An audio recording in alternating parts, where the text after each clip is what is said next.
À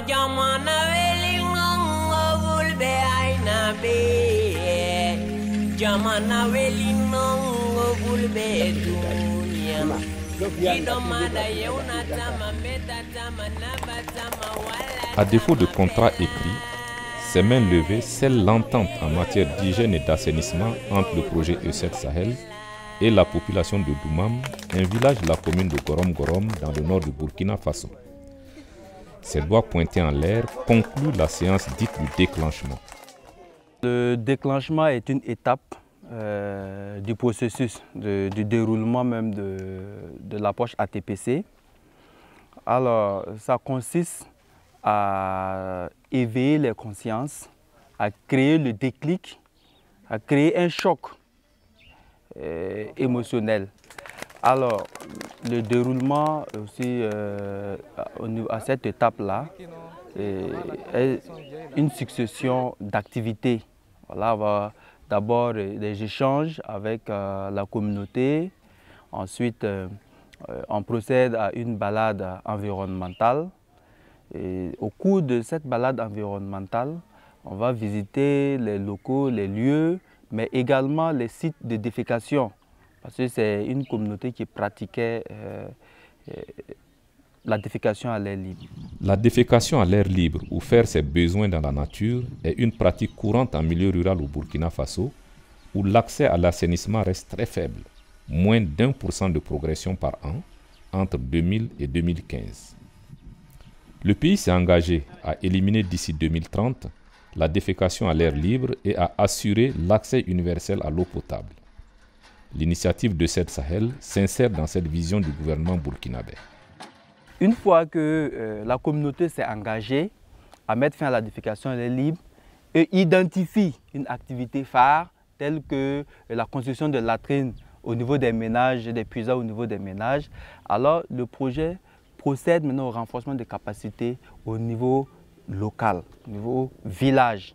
Et les acteurs que nous identifions pour nous accompagner dans cette démarche-là sont surtout les artisans maçons, les hygiénistes, le bureau CVD, le bureau AUE et toute autre personne ressource au niveau du village.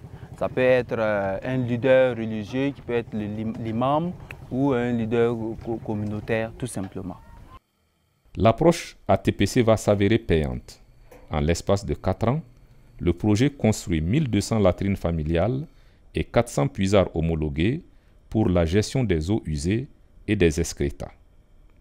Le projet subventionne les infrastructures à hauteur de 80% pour les latrines et 60% pour les puisards.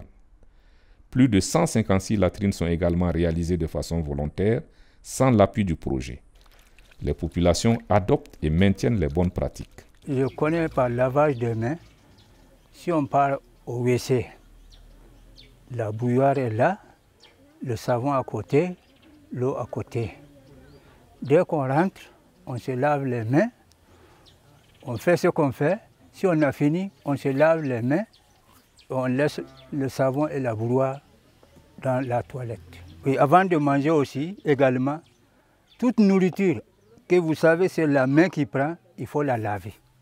Parce que sans laver, les microbes qui sont là-dessus, on ne peut pas les voir.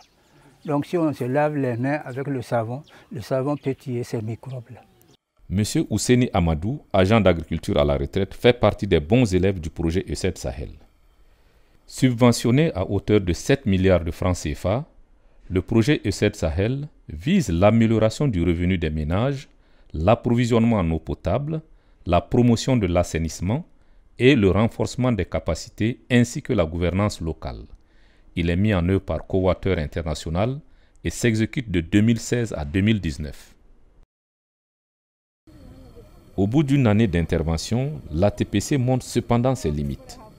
À un certain moment, ils se sont rendus compte que c'est bien vrai de construire ces latrines-là, mais il y avait un problème qui subsistait, notamment l'entretien des latrines, l'utilisation même d'abord, l'entretien, également la question du lavage des mains au savon n'était vraiment pas une réalité, quoi. C'est ainsi qu'intervient l'art social pour le changement de comportement en mai 2017. Art social pour le changement du comportement, c'est quoi exactement? L'art social pour le changement du comportement, bon, C'est une approche participative qui consiste à utiliser tout ce qui est art, tout ce qui est artistique. Ça peut être le théâtre, ça peut être le conte, ça peut être les arts visuels, voilà, pour essayer de véhiculer un certain nombre de messages qui visent au changement de comportement de ces populations-là. Quelques activités jalonnent le processus de mise en œuvre de l'ASCC. Conduite d'un diagnostic socio-culturel, création de 2 troupes de théâtre à Falangunto et Gorom Gorom, les 2 communes d'intervention du projet, formation, coproduction de capsules radiophoniques en français et dans les langues de la région, organisation de spectacles thématiques grand public, ainsi que d'ateliers artistico-pédagogiques dans les écoles.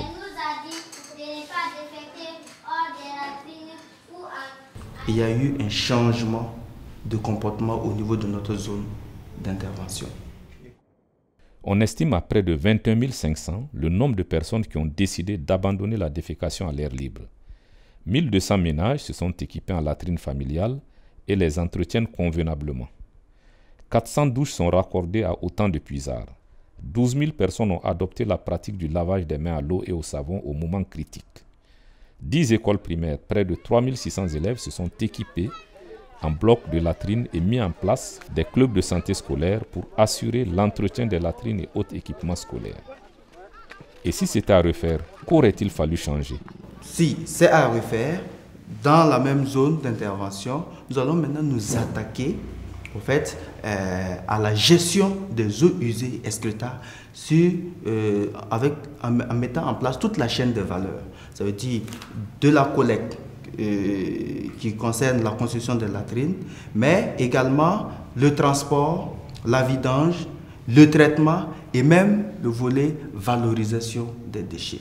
Une perspective qui ouvre un nouveau chantier collaboratif entre l'ATPC et l'ASCC, 2 approches complémentaires et à succès en matière de promotion d'hygiène et d'assainissement en milieu rural.